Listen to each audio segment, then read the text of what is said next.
ডিসিগিরি হয়তো আপনার সীমানা নির্ধারণ করা আছে, এত বছর আপনার ওই আসন থাকবে, কিন্তু সনাতনী জাতি পৃথিবী যতকাল থাকবে ততকাল থাকবে। আপনার সীমানা বাধা, কিন্তু সনাতনী জাতির কোনো সীমানা বাধা নেই।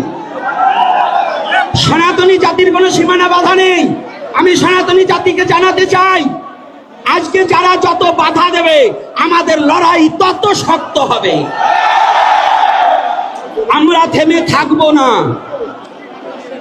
আমরা থেমে থাকবো না। আমি কয়েকটা ঘটনা দিচ্ছি। একেবারে গত 5ই নভেম্বর 2024 ঢাকা বিশ্ববিদ্যালয়ের টিএসসিতে এক মহা সংবাদ সম্মেলন, ইনকিলাব মঞ্চে মুখপাত্র শফিকুল উসমান বিন হাদি আমাদের জয় শ্রীরাম ধ্বনিকে অপরাধের সাথে তুলনা করেছে। করেছে কিনা?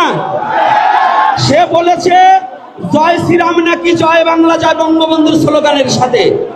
মিথ্যা কথা, তোমার এই ভাবনা ভুল। বঙ্গবন্ধু জন্মে তার বাবার জন্মের আগে, তোমার বাপ দাদার জন্মের আগে জয় শ্রীরাম এসেছে। তুমি এটা ভাবতে পারো না। এটা ভেবে কি বুঝাতে চাও? তুমি কি সনাতনী বিরুদ্ধে আচরণ করছো? তুমি এটা বলে কি বুঝাতে চাও? তুমি শফিকুল একটা কথা জেনে রেখো, তোমার বাপ দাদার জন্মের আগে সনাতন ধর্ম, যখন তোমার বাপ দাদার অস্তিত্ব ছিল না তখন সনাতনী ধর্ম ছিল, তখন সনাতন জয় রাম ধর্ম ছিল। এটা সনাতনকে হেয়পূর্ণ করা। আমি সনাতনী সন্ত মণ্ডলের কাছে এবং চিন্ময় বাবা সহ সবার কাছে প্রার্থনা, প্রত্যেক জেলা থেকে আমার ধর্ম অবমাননা করেছে, এই বিরুদ্ধে আমাদের মামলা করতে হবে।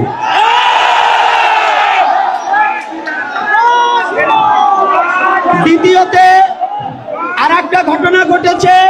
আমার দেশ পত্রিকার সম্পাদক মাহবুবুর রহমান বলেছেন আমাদের 8 দফা দাবি নাকি স্বাধীনতার বিরুদ্ধে।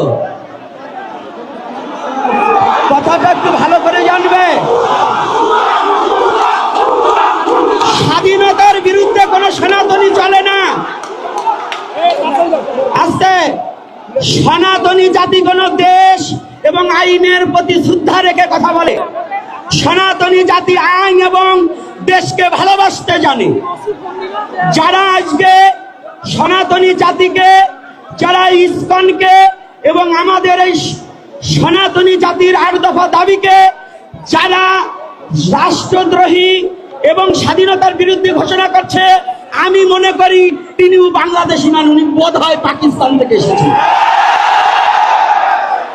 উনাকে একটু ভালো করে জাস্টিফাই করা উচিত যে সনাতনী যদি স্বাধীনতা বিরোধী কথা বলে তাহলে উনি নিশ্চয়ই পাকিস্তানি এজেন্ট। এজন্য যারা যে কথা বলবেন সনাতনীর বিরুদ্ধে, জীবনের ইতিহাসটাকে একটু দেখে নিতে হবে। ইতিহাস না দেখে সনাতনীদের বিরুদ্ধে লড়তে আসবেন না।